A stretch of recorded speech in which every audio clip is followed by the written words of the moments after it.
OBC সমস্যা, OBC মামলা দ্রুত শুনানির দাবিতে কলকাতা রাজপথে শিয়ালদা থেকে রানী রাসমণি কিংবা ধর্মতলা আমরা যাব। প্রত্যেক টেট উত্তীর্ণ, প্রাথমিক টেট উত্তীর্ণ, ডব্লিউবিপি, কেপি প্রত্যেকেরই রাজপথে মানে প্রত্যেকটা চাকরি প্রার্থীদের আসার আহ্বান জানাই। আমাদের লক্ষ্য একটাই, ওবিসি মামলা শুনানি দ্রুততার সাথে শুনানি শেষ করতে হবে। আমরা দেখতে পাচ্ছি বর্তমান রাজনৈতিক পরিস্থিতি, এ ওর নামে বলে, ও এর নামে বলে, এই চলছে। মাঝখানে উন্নয়ন থমকে আছে। আমাদের ন্যায্য অধিকার, সেই দাবিতে আমরা রাজপথে নামবো। আর প্রত্যেকের উদ্দেশ্যে বলছি, যারা ওবিসি, কেউ ওবিসিদের বিরুদ্ধে পোস্ট করছে বিভিন্ন সোশ্যাল মিডিয়াতে, আমার কাছে অনেক লেখা বা অনেক স্ক্রিনশট আসছে, আমি দেখতে পাচ্ছি। এটা কিন্তু অনভিপ্রেত, লড়াইটা প্রত্যেকের। তাই ওবিসি ভাইয়েদের বলবো, আপনারা রাজপথে আসুন, ন্যায্য অধিকার নিজের জায়গায় লড়াইটা করুন।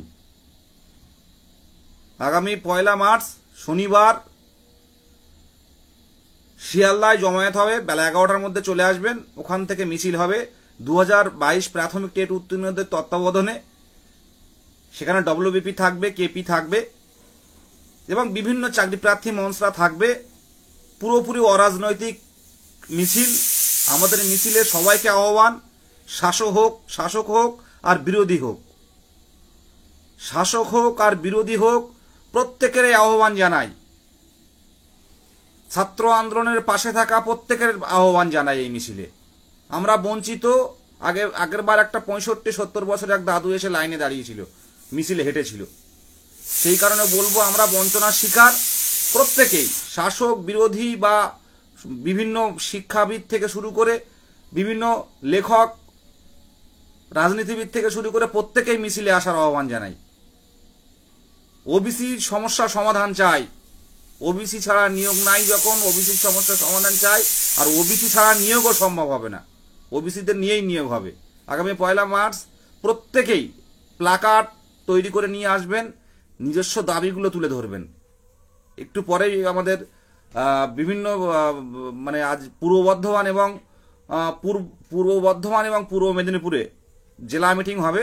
আপনারা যথা টাইমে অংশগ্রহণ করুন। আমি আর বাড়াবো না, একটু লাইভ না করলে নয়, কারণ রেসপন্সটা এবার কিন্তু অনেকই কম পাওয়া যাচ্ছে।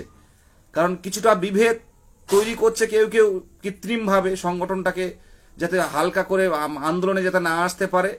তো এগুলো সম্ভব হবে না। ওবিসি ভাইয়েরা প্রত্যেকেই রাজপথে ছিল, রাজপথে থাকবে, আইনি পথে লড়াই লড়বে। ধন্যবাদ সকলকে। এটুকুই বলার জন্য আসলাম। অনেক গ্রুপে আজকে ছোট্ট লাইভ করব। 1 তারিখে আসুন, শনিবার সবার ফাঁকা থাকবে। পরপরই রমজান মাস শুরু, নাহলে আমরা ডেটটা হয়তো পিছিয়ে দিতাম। ডব্লিউবিপি, কেপি, পিএসসি প্রাথমিক টেট উত্তীর্ণ যারা এখনো পর্যন্ত চাকরি পায়নি, তাদের আপনারা দেখতে পাচ্ছেন ভালো করে, আমার লাইভ করলে দীর্ঘায়িত হয়ে যায়। আজকে 2017 যারা টেট কোয়ালিফাই করে যারা চাকরি করছে, দেখুন কত ভালো না লাগছে। প্রত্যেক দিন স্কুলে যাচ্ছে, স্কুল থেকে ফিরছে, দেখতে পাচ্ছি সব তো বন্ধু বান্ধব। এরা একটা কপাল হয়ে গেছে এখন বর্তমানে। মানে একটা নিয়োগ হচ্ছে, 5-7 বছর থমকে থাকছে। আর মাঝখানে যারা আমরা অন্যান্য পেশায় ঢুকতে না পাচ্ছি, তাদের কাছে এটা সত্যি ভয়াবহ একটা দিন কাটছে। স্বাভাবিকভাবেই কিন্তু আমরা মানসিকভাবে বিধ্বস্ত। আমাদের 2017 আমাদের এক দাদা লাইভ দেখছেন, রিসেন্ট বিয়েও করেছেন, খুব ভালো লাগলো। তো ওনারা পাশে আছেন, সাপোর্ট দেয়। কিন্তু ব্যাপারটা হচ্ছে, একটা বার নিয়োগ, তারাও 2017 ফর্ম ফিল আপ করেছিল, 2021 গিয়ে পরীক্ষা হলো। আর এখনো পর্যন্ত 2017 সেই প্যানেলটাও কমপ্লিট করা 5% দিয়ে আপাতত কমপ্লিট করে রাখা হয়েছে। এখনো 20-22ও কমপ্লিট হয়নি। এখন আমাদের নিয়ে কি ভাববে না ভাববে, ওবিসি মামলা মিটে গেলে নোটিফিকেশন আসবে কি আসবে না, আপনারা কেউ জানেন না। লড়াইটা করুন। বর্তমান পরিস্থিতিটা আপনারা ভালো করে দেখতে পাচ্ছেন, কি রাজ্য কি কেন্দ্র, এ ওর নামে বলে, ও এর নামে বলছে, আর মাঝখানে পড়ে মরছি আমরা। 1 তারিখে আসুন, যোগ্যরা রাজপথে নেমে দেখিয়ে দিন।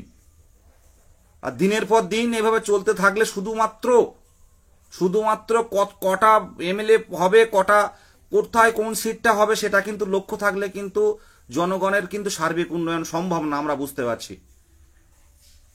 এ বলছে আমার 251টা চাই, ও বলছে আমার 250টা চাই, তো এইভাবে তো সম্ভব নয়।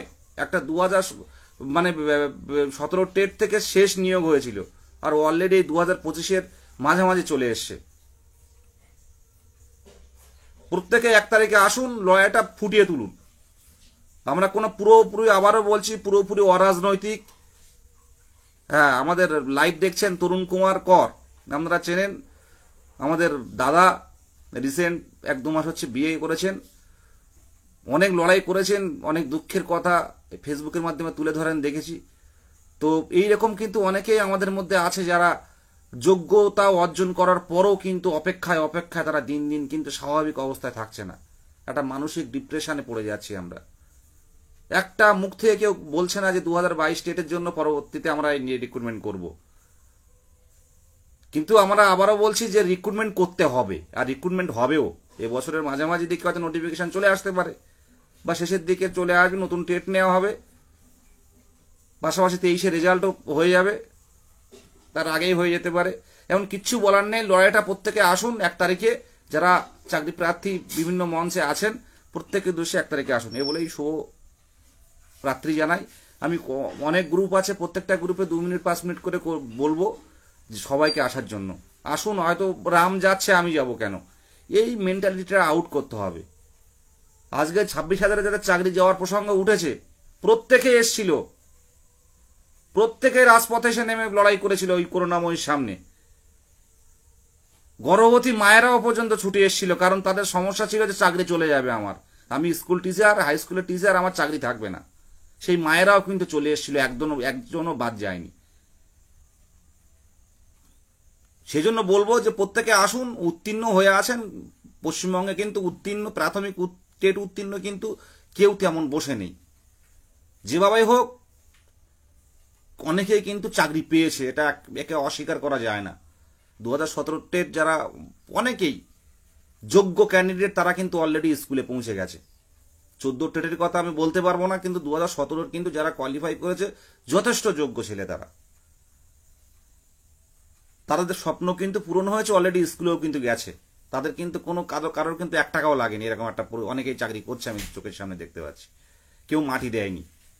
তাই প্রত্যেকে লড়াইটা করুন। তারাও লড়াই করেছিল, আইনি পথেও লড়াই করেছিল, শেষ পর্যন্ত কিন্তু ভালো ভ্যাকান্সি পেয়েছিল, সেই অনুপাতে সবাই চাকরি পেয়েছে।